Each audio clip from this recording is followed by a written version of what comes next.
What is going on? I am Anon Moose, also known as Zedmont. Now, we are going to be entering Zedmont in our Creator Boost because we have to do that once every 7 days. Just a reminder, this works in Brawl Stars and Clash of Clans and Clash Royale and Boom Beach.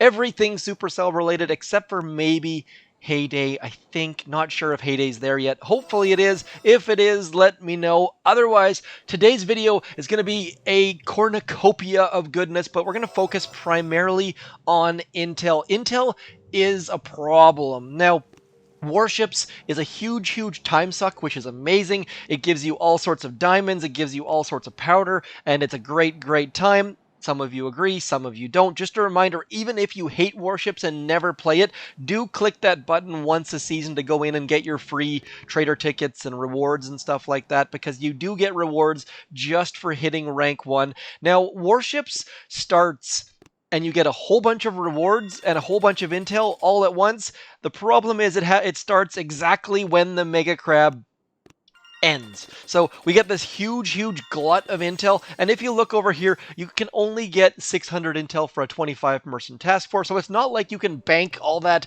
stuff at the beginning of the month. So on Thursdays, for example, a lot of task forces are short on intel. Intel is a massive problem for anyone who likes to play task force operations. I am one of those people, so intel is always on my mind. So I figured, you know what better way than give you guys some tips and tricks on how to get some intel. And if you have more details for me, please throw them in the comments. But I'm going to focus, number one, on passive intel. Now, this is all going to be for purple and red statues. I'm not going to talk to you about how to get intel with some ridiculous ice statues or blue-green statues or something like that. For me, Operation Play, Mega Crab, PvP are all fun things, and I don't get any enjoyment out of watching replays, so I am all about the offensive gameplay. And how to get intel is to make people lose troops, and the easiest way to make people lose troops is be a little bit sneaky. As you can see over here, my grappler is hidden fairly alright. Lots and lots of players will not see that. They'll come in, they'll attack, they'll lose 1 or 2 troops, and then retreat. That gives you some stars towards your strategist right in here, 693, making progress on this account.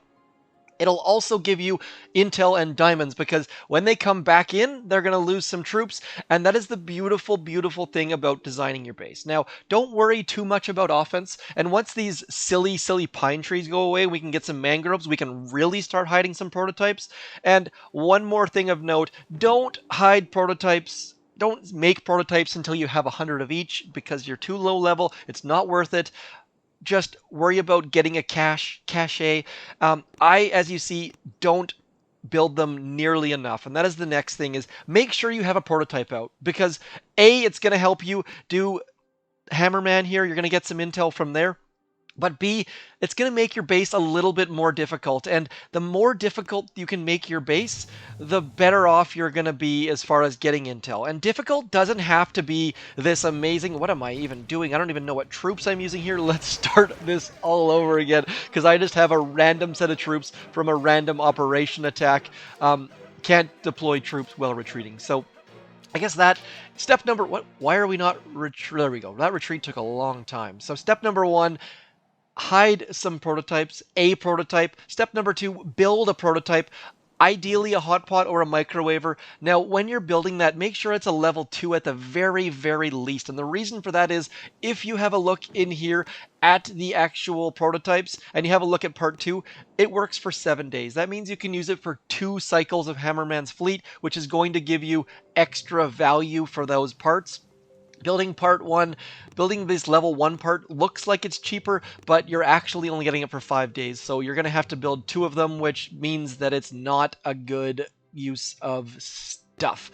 Other thing to note, as soon as I logged in, I destroyed all the NPCs on my map. You don't have to spend a lot of time playing Boom Beach, and you can get in the neighborhood of 100 intel a week. All you have to do is come in, destroy NPCs, collect that supply chest down there, and collect your daily boat, which comes in right about here. So collect those boats, get those intel numbers pumping. And one more thing before we drop some of these super grens here, and if you're wondering what the heck I'm talking about with the super grens, I'll show you in just a minute, because these things are bananas. We've got Grenadier speed 55%, and as a result, we can just crush everyone's hopes and dreams using these ridiculous, over-tossing, potato masher using beasts. I mean, they are just so good, and they throw so fast. I mean, they don't get a damage boost per se, but they're throwing ridiculously fast,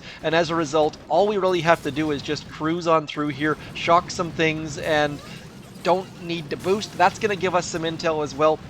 Every single base you attack, you have a 25% chance of getting intel, and that 25% chance is a huge benefit, because it's going to give you, I mean, with warships, you can play for 7 hours straight and get 0 intel. Hopefully that's not actually going to happen, but it is a possibility, because the chests only come every 8 hours, and you only get intel per chest. So really, warships is not good for intel, except for those first couple days of the season where you open all of the chests and you rank up fairly quickly.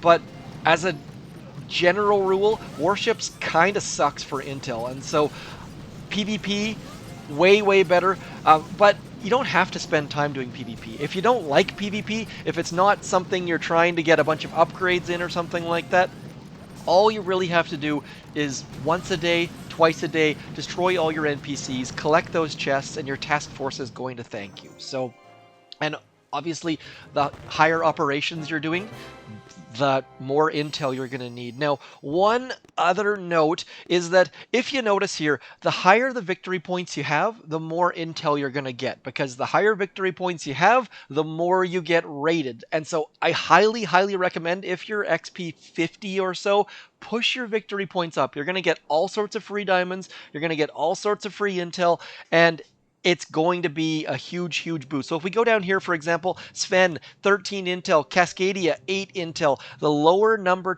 VP you have, the lower amount of intel you're going to have. You cannot keep up with someone who has 1,300 victory points. They're going to get rated 11, 12, 13 times a day, whereas someone down here with 300 victory points is going to get rated maybe once, maybe twice a day. And so really getting your victory points up is going to help you. And one other thing, as we're on the topic, if you notice, at rank, I think it's 450 VP, you start getting 3 intel, which means 6 intel a day as opposed to 4 intel a day. So ideally, get above 450 victory points. And if you really want to be a beast, get above 1100, and it gives you an extra 2 intel a day, which turns out to be an extra 14 a week, plus all those extra passive diamonds and raids and stuff. So one more thing on that front, as soon as you get to about 450, like rank in the neighborhood of rank 2, that 490 VP, you're going to get into the deep end. So if you're a low level player, stay the heck away from there. You get thrown in the deep end, things get drastically more difficult. So that's why I say this guide is primarily for XP 50 or higher. If you play Doom on insane mode, or Hurt Me Plenty, or whatever the heck you wanted to call it, I can't remember Doom, it was a long time ago. It is fun to push victory points. I highly recommend it, but just know that all of a sudden you're going to go from getting XP 40 bases to getting XP 70 bases. And if you're not prepared for that, if you haven't upgraded your offense, if you don't have good statues, you're going to have a bad time. So as long as you go in with your eyes wide open, it's not going to be a big deal, but every single day I hear from at least one player who says, like, I just can't beat anyone on my map. So for those of you out there, just worry about destroying your NPCs, and obviously you can't destroy NPCs until you have the tribes, which you have to be HQ 18 to have. But the other thing is PvP right here. You'll notice I've spent about 6 minutes doing PvP and limited amounts of intel. So number 1, collect your chests. Number 2, destroy your NPCs. And number 3 is not quite PvP. I am not doing this in the proper order. My apologies. I'm a little, like I told you, we were going to be a little bit all over the place here. So The next step here is doing the daily event. The daily event is guaranteed quick intel. Now, when I say guaranteed, we're still talking about 25%. I really, really do wish they would add some sort of an intel statue. I would swap out my troop health statue in a second if I could get like a 25% intel percent chance statue. We've got Power Stone chance statues, so how about an intel percent chance? That would be amazing. Anyways, the daily event, Dr. T, for max level players, this is seconds. All you have to do, barrage artillery, and then we've spent somewhere in the neighborhood of 10, 15 seconds and gotten an intel. So daily event is number 2 behind collecting those daily rewards, with the exception, of course, of War Factory. SuperCell, please, please, please, I am begging you, make War Factory give an intel for every unused attack. If I solo War Factory, I should get 4 intel. That will give an incentive for people to solo it. I mean, right now, my lazy man's approach was designed specifically because there's no reason not to use 5 attacks right now. If you're using 1 attack, sure, you share it with your task force and they say, oh, good attack, and give you a high five and stuff, but really, using 5 attacks and losing 0 troops is just as impressive, I think, and you get the same rewards. So I would love, love, love it if SuperCell would reward skill. Give us a reason to boost for War Factory. Could you imagine if people were specifically boosting for War Factory, or if they were spending their operation attack and then attacking War Factory early on? We're going to drop Everspark and some Grens over here because I almost barrage stage 4, but not quite. And as a result, we're probably going to lose some troops, but I've got instant training, and I have to say that instant training is another fantastic way to get intel. I'm not trying to make you spend money in SuperCell, not trying to say you should spend money in Boom Beach's play to win or anything like that, but not having to wait for troops to reload is a great way to get intel flowing, because there's nothing, if you're doing this great map clear and then you hit a mine and lose 100 Zukas and then you have to close the game and come back, instant training solves that problem right there. It also gives you more attacks in warships, which gives you more intel. It also gives you more attacks in crab, which gives you more intel. So I do recommend instant training, but I wanted to put that towards the end of the video because really it's not required. It does help, but you can also avoid losing your troops by using whatever troops you're comfortable with, whether that be tank medic or Zukas or warriors.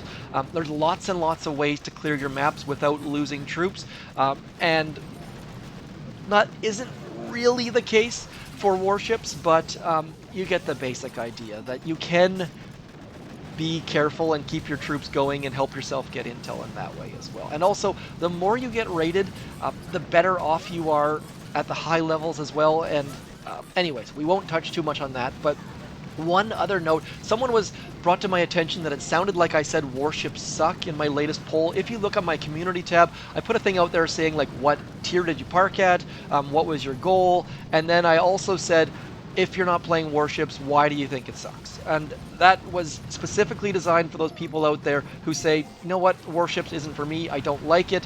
I was not trying to insinuate that I think warships sucks. I think warships could use a bunch of improvements. I also think that warships needs a little bit of a tweak simply because we're on season 19 at this point. But, and I also really love getting feedback from the community, because the more feedback we can give Boom Beach, the better chances we are that we're going to get good feedback their way, and that they're going to hopefully integrate that feedback, because if they don't, I'm not sure how long Warships will last in its current iteration. I mean, there's only so many different seasons in its current format they can design, and I think we are going to wipe, speaking of instant training, this is going to be so close, and I'm not sure if we're going to have enough time or enough troops to get this down. So along the same thinking, along the same line, sometimes retreating is your best bet. I mean, we could probably get this down in the next 2 minutes and 8 seconds by coming back in here, getting the shield down, but is that the best use of our time?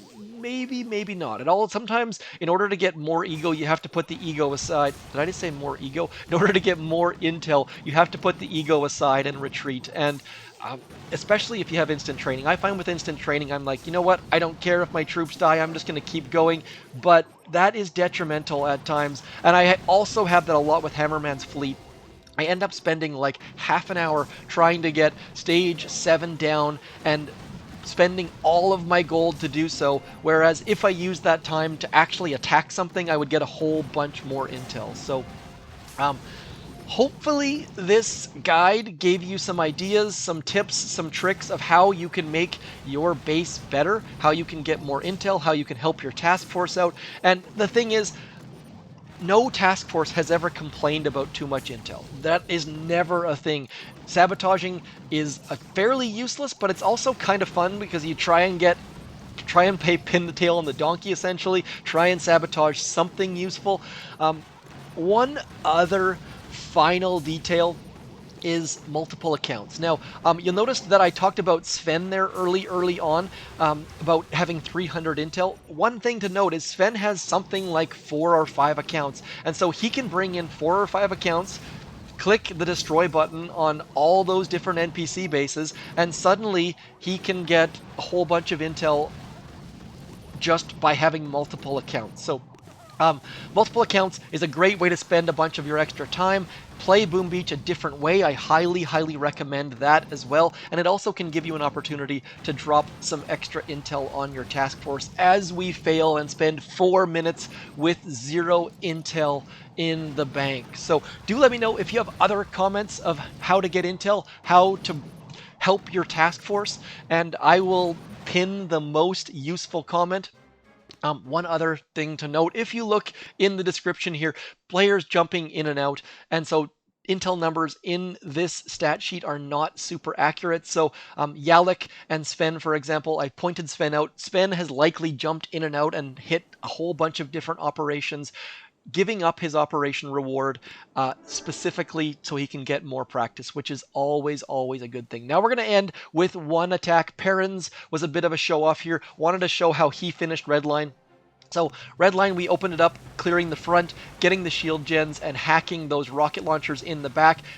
The next thought was that someone was going to come in and artillery or barrage those shield gens, and then Perrins comes in with his Zukas and says, nope, we're going to keep walking, walks along to the back and finishes off the base. So nice little hit. Nothing super over technical about this, but anytime you're going to pause in that empty space in the middle of Redline, it's a nice little hit. And I haven't talked to Perrins or given Perrins kudos in a while, so I figured, you know what, might as well throw that one out there. So anyways, let me know in the comments how you're helping your task force getting intel, and if you aren't in a task force, this video isn't really for you likely. I really think you should get in a task force. That's 29 diamonds every day you could be having just for hanging out with a bunch of new internet friends. And if you're looking for a task force, do not hesitate to check the description down below, because we have got a spot for you, and we would love to get you 29 diamonds a day, and you can give us a couple intel a day and we'll call it even. Anyways, that's all for me. I'm Zedmont. Thanks for coming in. Peace.